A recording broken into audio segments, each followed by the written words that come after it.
Eu poderia chamar eles de burros. Quem não trocaria um Fusca numa Ferrari? Eles. E nós um dia, né? Quem não trocaria esta vida de pecado por uma vida eterna? Só quem é cego, só quem está na cegueira espiritual, para não ver a beleza da eternidade, a riqueza que há em Jesus. Enquanto o homem não tiver um vislumbre da glória de Deus, que nem Isaías, jamais ele vai morrer para viver, perder para ganhar. Jamais ele vai renunciar para ter. Esse é o paradoxo do Evangelho. Mas quando a pessoa tem a visão da beleza de Jesus, da glória de Jesus e do que Ele promete para nós, você deixará tudo, abandonará tudo pela glória de Deus, pelo esse amor de Deus. Se o seu coração for aquecido hoje pelo Espírito Santo de Deus, você vai chorar, você vai se render a este Deus. Oh, aleluia! Só que tem uns que, em vez de dar uma desculpa, foram mais violentos, foram mais agressivos. Disseram então que se apoderaram deles, deram uma gravata neles, uma chave de braço neles, bateram neles e outros até mataram. Quantos profetas não foram mortos? Os apóstolos, os discípulos foram mortos, uns apedrejados, queimados, cerrados ao meio. Uns respondem com mais violência, com mais ódio. E o pior de tudo, quem reagiu com mais ódio foi o próprio povo de Deus, os próprios religiosos. E depois, no Novo Testamento, o Estado, o Império Romano.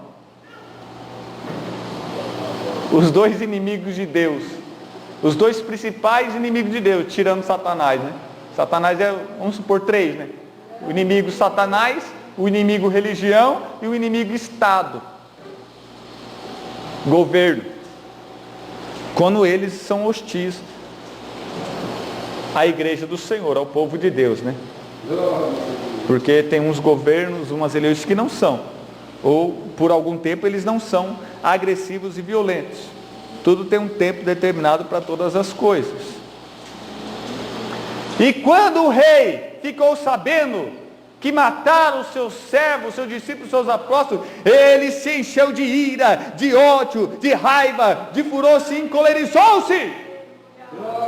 O rei justo, o rei santo, o rei todo-poderoso, então disse: eu vou fazer justiça, eu vou julgar, eu vou me vingar dos inimigos que mataram o meu povo, os meus servos, e até mesmo o próprio filho. Enviou o seu exército. E a história, livros de história, a Bíblia só mostra a profecia, a revelação, a promessa, mas a história comprova que lá para o ano 70 depois de Cristo, General Tito invadiu Jerusalém, Jerusalém foi destruída, foi queimada, o povo foi morto, ou alguns dispersos. Se cumpre a parábola. Eles deram desculpas, mataram alguns. Deus, na sua ira, enviou o Império Romano e acabou com Israel. E eles ficaram, os que sobreviveram ficaram, centenas de anos, este povo espalhado por vários países. Só no ano de 1945, 47 ou coisa assim, que a ONU fez o tratado lá e voltou a ser um Estado de Israel lá. Foi o que chamaram de diáspora, a dispersão do povo judeu. E ficaram séculos espalhados pelo mundo inteiro, porque foi o julgamento, a vingança, a justiça de Deus sobre um povo rebelde, teimoso, obstinado de coração.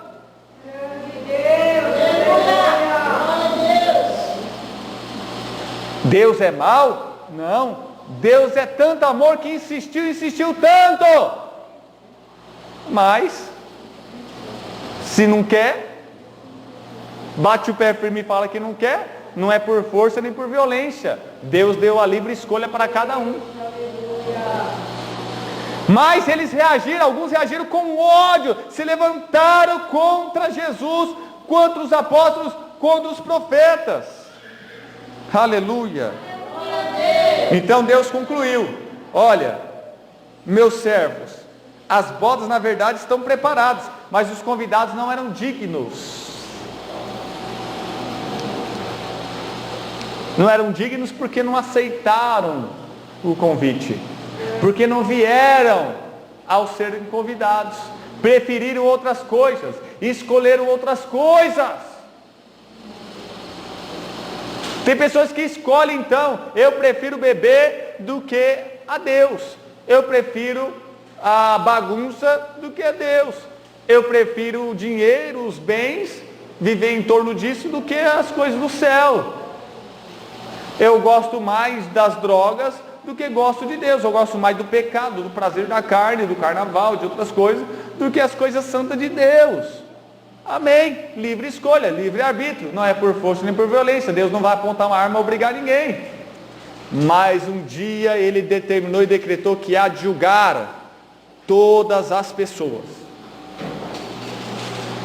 Um dia Ele há de julgar a todos. E ninguém terá nenhuma desculpa diante do juiz. A Bíblia diz: será que erraria o juiz de toda a terra? Jamais. O Deus justo que exerce justiça juntamente jamais erra, jamais falha. As pessoas ainda vão ter que se curvar e dizer: o Senhor é justo, o Senhor está certo, nós estamos errados. Mas Ele deu chance, Ele deu oportunidade, Ele fez o convite, Ele alertou, Ele avisou, Ele fez as advertências, Ele instruiu e aconselhou, Ele mostrou, Ele revelou, Ele usou pessoas, Ele fez de tudo. Ah, raça ruim!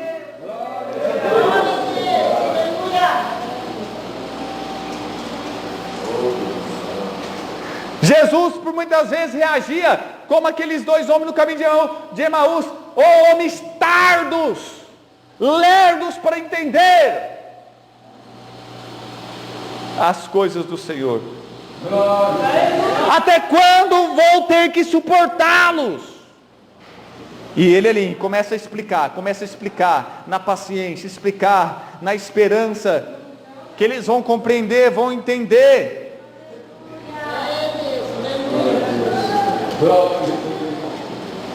Então ele disse: agora, acaba-se com a aliança do Antigo Testamento, com a relação com Israel, com o tratar com Israel, fecha as portas da graça para ele. Eles primeiro foram para as ovelhas perdidas da casa de Israel, só que eles não quiseram. Os profetas de Deus, servos de Deus, sacudiram as roupas. Paulo diz: desde agora então vou para os gentios, vou tentar salvar os gentios, porque os meus próprios patriotas, os meus irmãos da minha raça não quiseram. Paulo, em toda a cidade que ele ia, ele primeiro ia pregar para judeus. Ele conseguia ganhar uns e outros não. E quando o povo então atacava ele, ele protestava: então desde agora não vou oferecer, não vou ficar insistindo com vocês, vou oferecer agora para os gentios.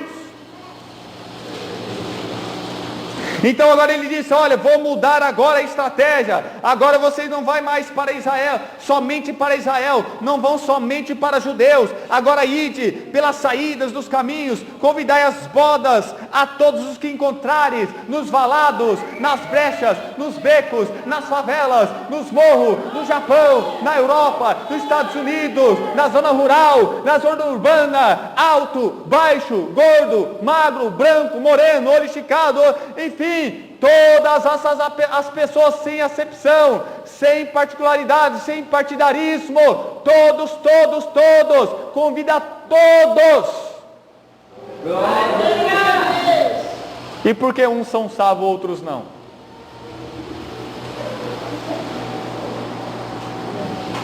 Não é porque todos são convidados que todos serão salvos. Uma coisa não tem nada a ver com a outra. Mas muitos de Israel não foram salvos porque não quiseram, mas teve uns poucos que quiseram.